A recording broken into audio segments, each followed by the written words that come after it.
وما ينبغي للرحمن أن يتخذ ولدا قل هو الله أحد الله الصمد لم يلد ولم يولد ككهديان ጋር በመናገር ጊዜ ማስቀደም ያለብን መሰረትን ነው። እኛ ሙስሊሞች እውነተኛ ሙስሊሞች የምናመልከው አንድን አምላክ ብቻ ነው። ሰማያትን ምድርን እኛ ቀደምቶችን አጠቃላይ ፍጥረታትን የፈጠረውን አላህ ሱብሓነሁ ወተዓላ ብቻ ነው የምናመልከው። ነቢያትን፣ ረሱሎችን፣ መላእክቶችን ሌሎችንም አናመልክም። አምልኮ ለአላህ ሱብሓነሁ ወተዓላ ብቻ ነው የሚገባው። በተጨማሪ የአላህ ተባረከ ወተዓላ ባህሪዎችና መገለጫዎች ከፍጡራን ባህሪዎችና መገለጫዎች ጋር የሚገጥሙ አይደሉም። አላህ ሱብሓነሁ ወተዓላ ልጅ የለውም፣ አልወለደም፣ አልተወለደም። የተወለደ አካል መጀመሪያ አለው። የተወለደ አካል ወላጅን ይሻል፣ ወላጅን ይፈልጋል። የተወለደ አካል ማህፀንን ይፈልጋል። የተወለደ አካል እንግዴ ልጅን ይፈልጋል። የተወለደ አካል ከተወለደ በኋላ ቅርሻትን ይፈልጋል። የተወለደ አካል ከተወለደ በኋላ ብዙ ነገርን ይፈልጋል።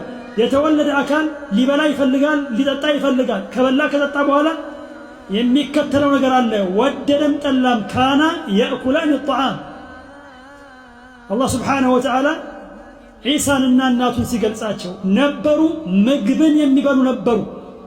ዑለማ እንደሚሉት ከዚህ በፊትም እንዳወሳነው እዚህ ላይ ምግብ የሚለው በዋናነት ተፈልጎበት አይደለም። እሱም ምንድነው? ከምግብ በኋላ የሚከተለው ነገር በእነሱ ላይ ይሄድ ነበረ። ነገሩ ይህ የሆነ አካል ሊመለክ አይገባውም፣ ሊያመልክ እንጂ። አምላክ ሰዎች እንደፈለጉት የሚያደርጉት አይደለም። አምላክ አይደበደብም፣ አምላክ አይሰቀልም። አምላክ በሰዎች ላይ የሚደርስ ነገር የሚደርስበት አይደለም። ነቢያቶችን በተመለከተ ነቢያቶች ሰዎች ናቸው።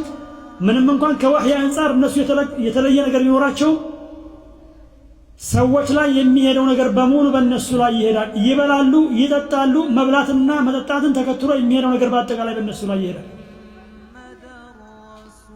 አጂብ እኮ ነው በጣም።